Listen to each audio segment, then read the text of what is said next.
Hey everyone, how you doing today? We are continuing on our expert series. It is Wednesday, and yes, you know what that means. We bring back Anna Kelly. How you doing, Anna? I'm doing great, Michael. Thank you so much. Good to be here again. I'm excited for our three topics. Our first topic is one that we discussed late last week, and that is let's just review what Anna Kelly has on her plate because it's amazing. And I particularly like that you're juggling all the balls and still staying focused on what's important. Joy is still there, and you're doing some amazing things. So start in any order because I think people are going to wonder how you do this, how you got everything going. It's pretty amazing. Thank you, Michael. Time blocking is key for me. So really getting really serious about, I know what I want to achieve and who I want to become in my life and over the next years to say that I've lived my life well, right? So in order to do that, I've got to time block time for all of those things that are important. So over the last year, I've gotten really good at time blocking and actually not ignoring what my phone says when it goes off with its reminders, right? Yeah. Like doing all the work stuff and ignoring the health stuff or the different things. So I'm really committed this year to like sticking with that time blocking and being faithful to what I've told myself is my priorities for the day, right? Mm-hmm. But things come up all the time that we don't expect, and we have to give ourselves a little room for those things. So the first thing that I had that came up unexpected, which I'm really excited about, we got a 36 unit under contract. Nice. In my backyard, literally 10 minutes away from me. A property that we'll add to our portfolio that two partners and I own together, about 200 units so far. And we've been in the throes of due diligence. Last week, we, right after our call, I think, we had our due diligence walkthrough. So we, walked every unit. And I have been just reviewing multiple years of detailed accounting records and profit and loss and trying to see if the numbers that were on the OM were actually correct, the offering memo. Yep. And have all kinds of anomalies that we had to figure out. So, Shocking. I had probably 4 hours a day for 5 days of extra stuff I needed to do that I didn't have time for. And because you're asking how I do it, right? Yeah. Last year, my time was blocked 7 a.m. to 5 p.m. every single day, and then kid stuff all night. And I didn't have breathing room in between in a lot of my days. Mm-hmm. So then it resulted in late nights. And I'm like, no more. I promised my kids when I retired, right? Left the corporate world at night, I'd be mom and only deal with emergencies. So I have basically set my Mondays and Fridays, Michael, to where I have one appointment on Mondays and everything else Mondays and Fridays, I have totally free on my calendar. So I can catch up on everything I couldn't do on my Tuesday, Wednesday, Thursdays that are just full. And that's given me a lot of breather room, even though it's only been a month that I've been doing it. It's been really refreshing that like, okay, Mondays and Fridays and about 2 hours on Wednesdays, I can just get caught up and not have to work late anymore. So that's been really important. That's amazing. Yeah. Again, time blocking is one thing, not ignoring a time block is another. But again, I think that subtle twist of planning catch up, because you have some, as we'll go through the list, the people are going to be amazed at all the things you're doing.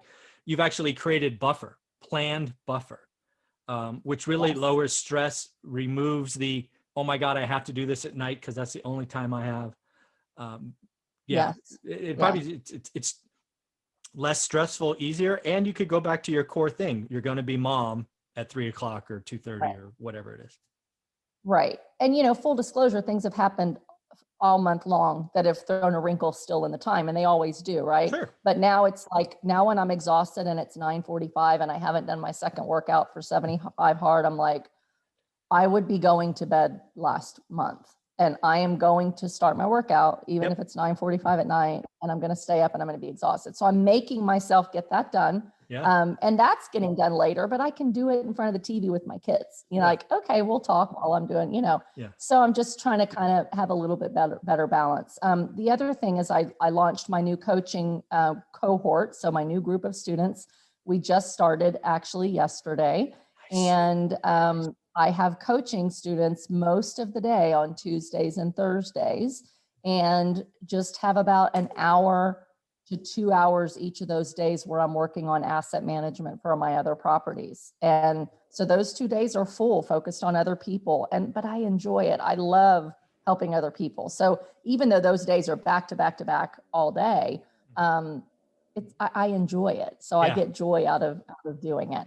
And those days are kind of crazy at night. I'm like, my husband, poor guy, has to take 2 to 3 kids at a sporting event when I can't, to drop off and help pick up. So he's helped by picking up some of those, drop off times. And the other days a week, I'm working on deals. So last week, and I posted about this, we've talked a little bit about it. We finally closed on our big lake house purchase. So the lake, this beautiful lake in the mountains of Pennsylvania, it's going to be a 6-bedroom house. It's about 4,400 square feet, and it just overlooks this breathtaking lake. So we closed on it Thursday, and we started our renovation plans. We had loose plans, but we bought this lake house, and it's only 22 years old, Michael, but the people were retirees. So it was, the choices of decor were very dated, right? Like maroon and hunter green, everything. All the beautiful windows were blocked with dark curtains. So you couldn't really see everything, So we had a pretty good idea of what we were going to do, and we have a budget, but we said, okay, we're going to go Thursday. We're meeting with contractors Thursday, Friday, Saturday. We started to open up some walls to see how hard it was going to be to make it an open floor plan, which you can't really do till you buy it, right? Yep.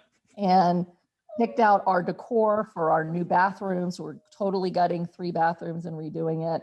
And was supposed to have a nice extended weekend with all my kids. One of my kids got quarantined with COVID. So instead, my husband and I had to drive back and forth. He did the back and forth and I stayed, right? Okay.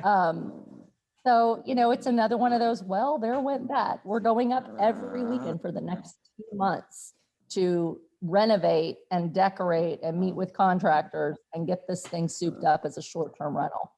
So it's really exciting and going to keep us really busy the next couple of months. Yes, this is the second kind of, I don't know what I'll call it. I'll call it a high-end Airbnb. I don't know, short-term rental, if you want to call it that, right? The first one you did on the beach, the house and all of that.